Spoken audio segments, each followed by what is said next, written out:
My name is Dade Butler. I am the Customer Success Manager with Page Optimizer Pro, and today we will be going over the basics of how to use the Pop Chrome extension. First, let's go over how to use it in a website editor. To get started, click on the Chrome extension icon inside of the Chrome toolbar. From there, click Click to Start. This will then cause the Chrome extension to prompt you to choose Sign In or I'm logged in. I am signed into Page Optimizer Pro, so I will select I'm logged in. This will then cause the extension to load the page run list. Once you have then selected your page run from the page run list, you'll then want to let the Chrome extension know if you are inside of your website's editor or if you are inside of a Google document. I am inside of the website's editor, so I'll be keeping this option selected today. Click to confirm the correct page run and then click Start Now. With our page run loaded, I can see I don't have my primary keyword inside of my H1. Let's change that, then check our work.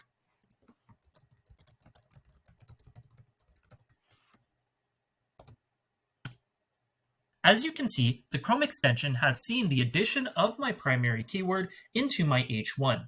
As such, my score has increased substantially.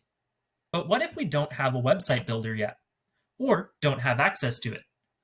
Don't worry, you can use Pop's Chrome extension inside of a Google document. The process is the same, with a few exceptions. We'll click to open the Chrome extension and then click Click to Start, just as before. We will also be selecting I'm logged in once again. From here, it'll load our page run list. Then, let the extension know that we are working inside of a Google document.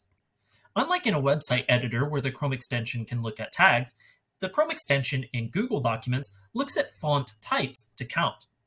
This means in order for our important terms to be seen by the Chrome extension, we need to type in the corresponding font type. For example, for the Chrome extension to see a term as within the Heading 1 tag, we need to type in the Heading 1 font, paragraph text for paragraph tags, etc., etc. As you can see here, I'm not fulfilling my search engine title recommendation. My exact keyword is not within that particular tag. So I'll add it by typing in title font type.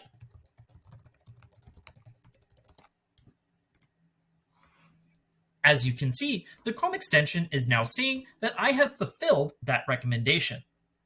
Now that we know how to edit with the Chrome extension, we need to learn how to run with it. The benefits of using the Chrome extension to run is that we get more accurate competitors, as the Chrome extension uses our IP address to select competitors. We also enjoy faster reports with more visual feedback as to where in the process the report is in generation.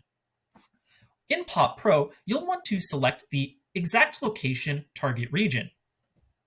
In Pop Custom, you can select the exact location Chrome extension server on the second step. Now, you know everything you need to know in order to get started with editing with the Chrome extension, as well as how to run with it. As always, I hope you have a wonderful day and happy optimizing!